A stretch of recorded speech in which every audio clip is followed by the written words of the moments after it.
Hello everyone.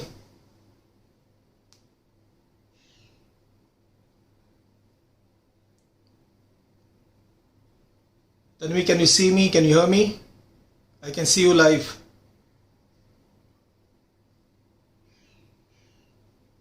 Am I audible?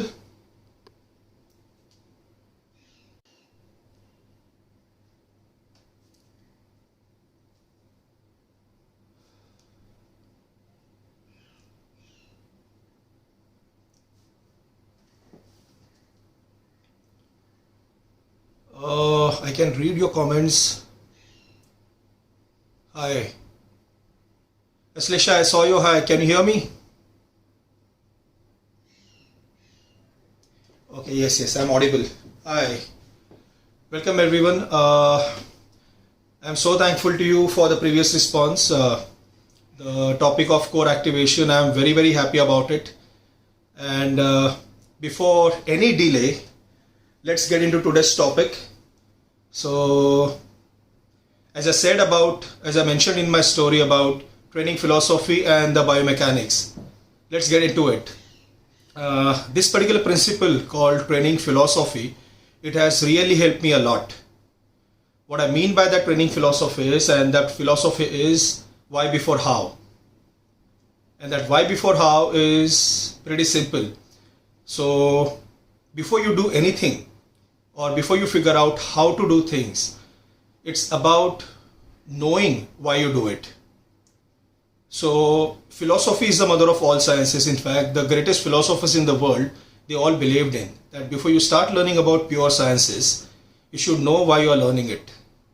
Because pure sciences are also learned by, let's say, innovators, and innovators could be a terrorist also, because they invent things to destroy the world. So I would say, yes, pure science is extremely important, but in my opinion, the more important thing is, where do you want to use that knowledge? Where do you want to implement it? Now, why do I apply this training philosophy of why before how into exercise science? You all know that today's topic is squat 101. So some of you may have been squatting for years, maybe a decade, maybe more than a decade, or some of you may be a rank beginner. So squat 101 is for everybody, not just for someone who is a rank beginner who has never squatted before, or somebody who is a rookie, but it is also for someone who has been training for more than 10 years. So there might be something which is area of improvement in everybody. Because I believed in this principle, why before how, every day I'm learning something new, and every day I'm implementing something new in my own schedule, in my own workouts. Now, I can read some comments. The other people want to join me. Fair enough. I would like to be solo. Now, why this philosophy of why before how? So everybody complains about whether knee pain or back pain, or with respect to another thing called muscle soreness as far as squat is concerned. Now, once you are convinced about a particular thing, you do it. A financially strong person is independent. The decision making becomes quite easy. So with respect to exercise science also, your decision making becomes quite easy when you know why you're doing it.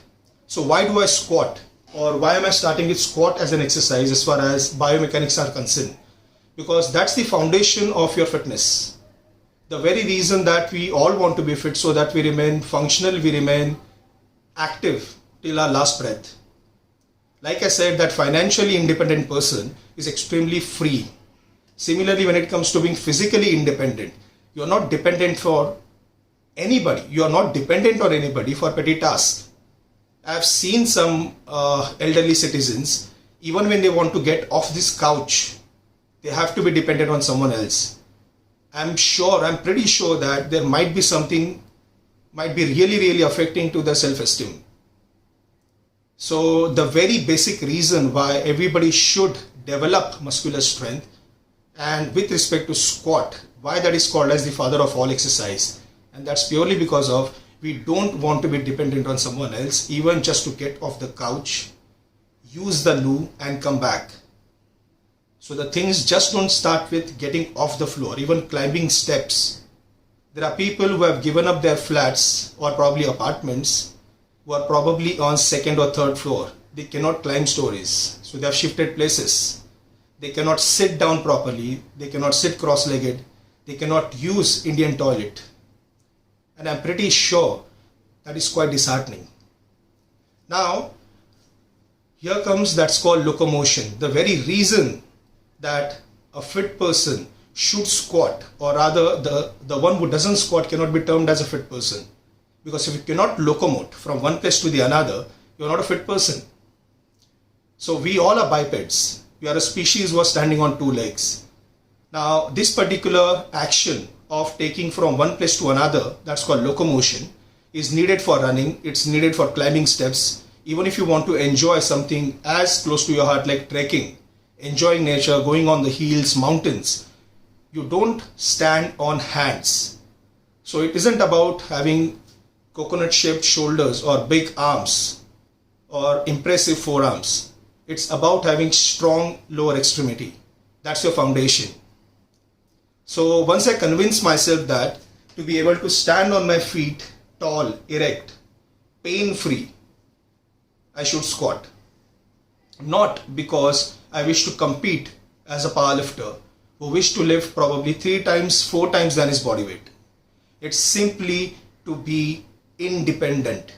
Physical independence is freedom, just like financial independence. Now let's get to the how part of squat, how it is done. I could add many of the training philosophies when it comes to why you should train. But with respect to squat, locomotion says all, because that's where you get started. So once you locomote independently, then you can graduate to running, then you can graduate to sprinting, then you can graduate to jumping. So an 8-year-old toddler is not dependent on anyone for his or her activities of daily living. They are free, they are happy. But I've seen people cribbing about knee pain, back pain, ankle pain, hip pain, and the whole functionality goes for a toss. So squat, why people are scared of knee pain, why people are scared of back pain. And I'm not talking about this is quite seldom, this is quite often.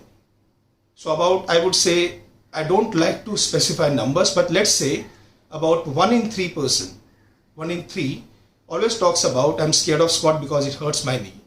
My orthopedician or one of the other fitness experts have told me not to squat for my lower back. Now, there are a lot of factors that can make your squat go wrong. But let's not get into what can go wrong. Let's get into what is to be done, because that is what and that is how I coach my clients. So you need to focus on, you need to train your mind, you need to train your brain to focus on what is to be done and what not. So if my focus is on how to avoid injuries, then I would always think about how to avoid injuries. But if my focus is on what to do and how to do things in the right manner, then by default, not having injury becomes a byproduct. So efficient biomechanics. Biomechanics stands for anything when you do it in the right manner to simplify things. So efficient biomechanics are designed for graceful movements. And graceful movements are not to impress someone else. Graceful movements are not done so that it looks aesthetically appealing. By default, when it is biomechanically sound, it looks graceful. At the same time, correct, you are injury free. Just take an example of any sports car. So be it Bugatti, be it Ferrari, they are biomechanically designed in such a way that it looks graceful. But is that the purpose why that car is designed? No. The purpose isn't to make that car look appealing to the eye. The purpose is for maximum performance, so that the engine can use its potential fully. So the aerodynamic look, the shape of the wheels, the shape of the tire, the shape of the metal, all those cuts are given so that the metal can pass through with minimum wind resistance. So if you see that the most graceful car in the world is by default the most fastest car in the world. So both goes hand in hand together. So the graceful looking legs, be it woman or be it a man, by default, correct, it is the strong leg. Now, leave the vanity part aside, aesthetics aside.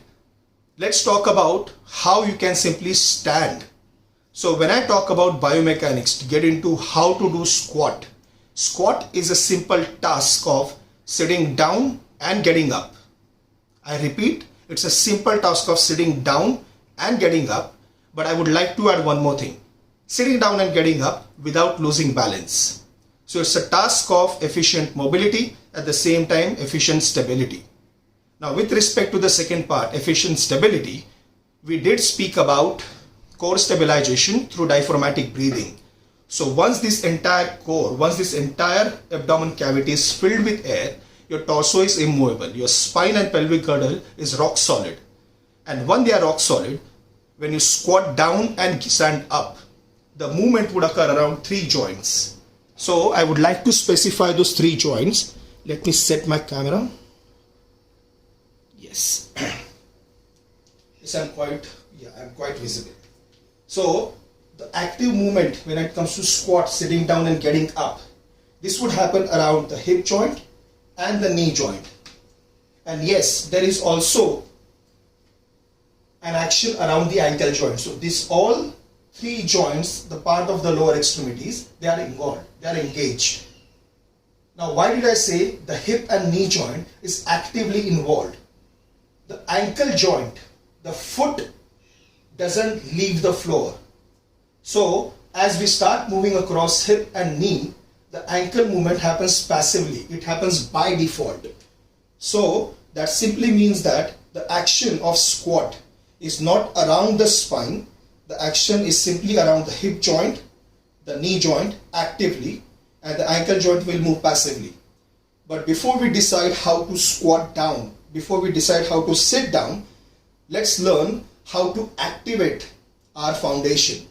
And what I mean by activating foundation right now, I'm not referring to the core, I'm not talking about diaphragmatic breathing, I'm talking about the feet.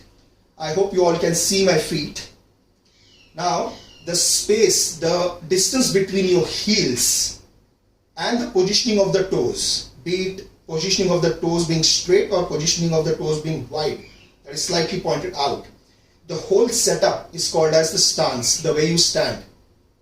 Now, there are many things written about stance. Stance should be shoulder width or slightly narrower or slightly wider. It all depends on how one can sit down gracefully. And again, what I mean by sitting down gracefully is simply without falling forward, without falling backward. It means to be able to sit down and stand up without losing balance. Now, we all are Homo sapiens. But the difference between me and someone else is the design of the joint. And what I mean by the design of the joint is, we all have same number of bones. We all have same number of skeletal muscle that move the joint. We all have same number of tendons and ligaments which are acting like connective bands. So our structural makeup is exactly the same. But the difference between me and some other person and the third person would be the mobility around the joint, which some people like to also call it flexibility. How supple your muscles are, how supple. Now, I would not call it supple tendons and ligaments because they should not possess elasticity, because if they are elastic, tendons and ligaments are connective bands. So let me elaborate some